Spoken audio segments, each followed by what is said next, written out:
So if we plot the variation of bending stresses of this equivalent steel section, we get this curve. We see that at the extreme top layer and at the extreme bottom layer, we have maximum stresses, which is maximum compressive stress and maximum tensile stress, whose value is equal to 9.6 Newton per mm square, since our equivalent steel section is symmetrical about the centroidal axis, which is also a neutral axis. So at the extreme top and bottom layer, the value is 9.6 Newton per mm square, and it varies linearly, passing through 0 at the neutral axis and again increasing to the same value. Now I represent the variation of bending stress by the solid blue line for the part of the thickness where our actual steel is present, whereas for the middle part, which is our equivalent steel part in this equivalent steel section, I represent the variation of stress by dashed green line. Since our steel is not actually present in a section, we have this wood at this section. So we actually need to find out the actual stresses in the wood for this much part. So let's find out the stresses in the wood.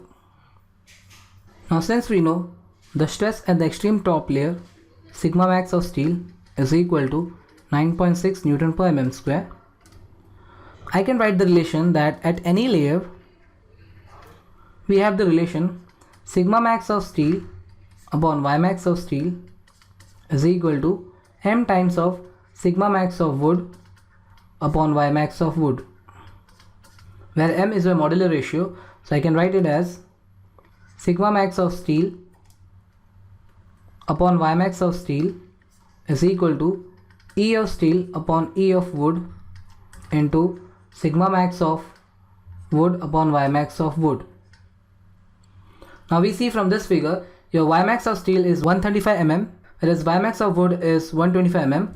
ES and EW are given in the problem, and we know the sigma max of steel, which is 9.6 Newton per mm square. So we need to find your sigma max of wood, which is at a layer of 125 mm from the neutral axis. So upon substituting the values, we get 9.6 upon 135 is equal to ES is 200 into 10 to the power 3 upon 20 into 10 to the power 3 multiplied by sigma max of wood, which you have to find out, this upon y max of wood, which is 125 mm. So upon solving this, we get the value of sigma max of wood as 0.88 Newton per mm square. So at a layer which is at a distance y equal to 125 mm from neutral axis, the sigma max of wood is given as 0.88 Newton per mm square. So now if we plot the variation of stresses in the wood, we know that at a layer equal to 125 mm from the neutral axis, the stress in wood is 0.88 Newton per mm square.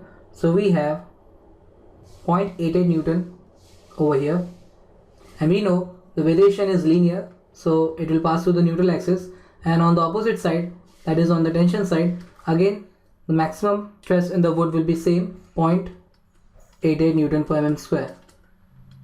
So our actual variation of bending stress becomes as shown in the figure, where a solid blue lines represents the stress in the actual steel part, whereas a solid yellow line represents the stress in the actual wood part, whereas this dashed green line represents the stress in the equivalent steel part of this equivalent steel section, which is virtual. So we have the two answers, answer 1, which is sigma max in steel, and the second answer, which is sigma max of wood. So with this, a problem is solved. Thanks for watching in 5 minutes.